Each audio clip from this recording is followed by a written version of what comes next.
Okay, we have three major chord forms or inversions, beginning with the standard inversion. This is the 10th position where the note begins, which that's the 5th, the 3rd, and the root. Here's the chart. Take a look at it and come back and I'll play it for you again.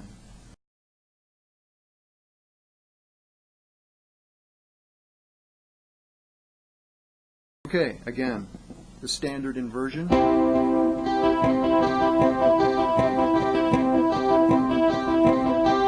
want to practice arpeggiating it like that. Also practice static.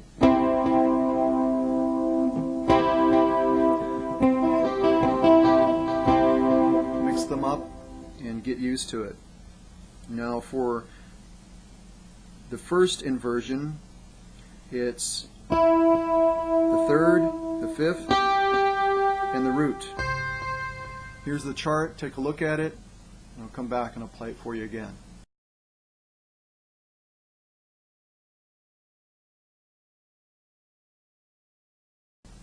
Okay, now it's important to arpeggiate these chords, so this is the way that I finger it.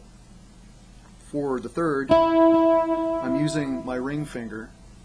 Okay, and for the 5th, I'm using my index finger, and for the root, I'm using my middle finger. This allows you to arpeggiate the chord.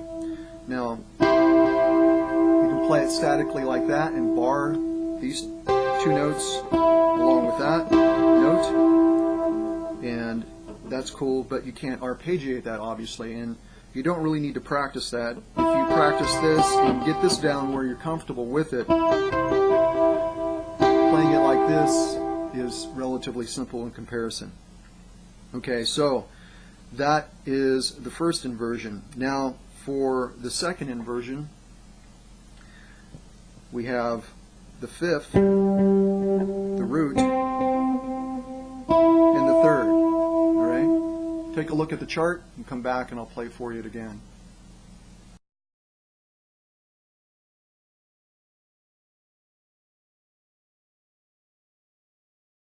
For the 3rd, I'm using my middle finger, and for the root, I'm using my ring finger, and for the 5th, I'm using my pinky, like this.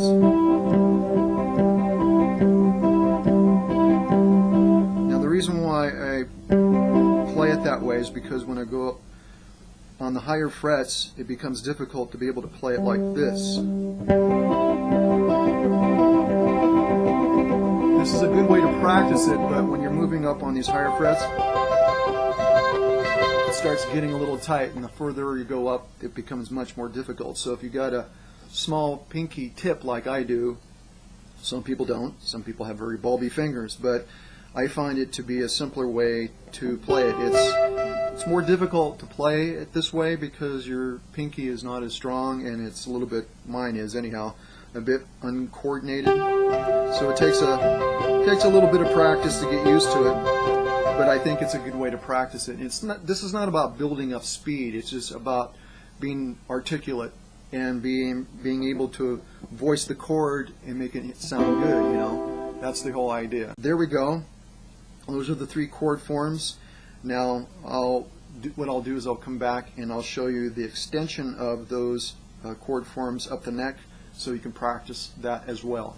Okay, standard inversion, first chord I showed you. It begins on the 17th fret. Okay, and then you go up to the 20th fret. In this case, I'm going all the way to the 24th fret. And I'm playing the same type of shape form that I did, like that, and this makes it a lot more difficult to arpeggiate, but I think you should practice it just to get to know where the chord's at. So there you go.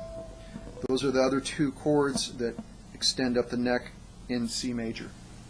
Okay, last but not least is in the bass, the configuration for the C major triad. You only really need to know one chord at this point, and here it is in the 5th position. This is the root. Again, I will show you the chart, and then for the 5th and for the 3rd.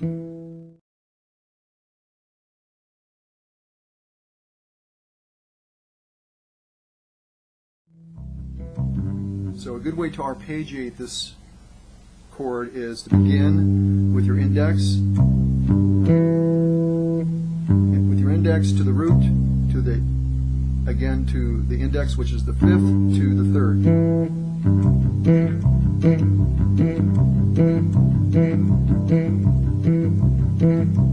Work on your tone and the articulation. Mainly, you're really concerned about how the strings feel under your fingers. Do it statically, arpeggiate it, and that type of thing. And there you go. That'll give you a lot to practice. And you know, it's not about how fast you do it, but it's how good you make it sound. So until next time, peace everybody. We'll talk to you later, and the next lesson will deal with the minor triad.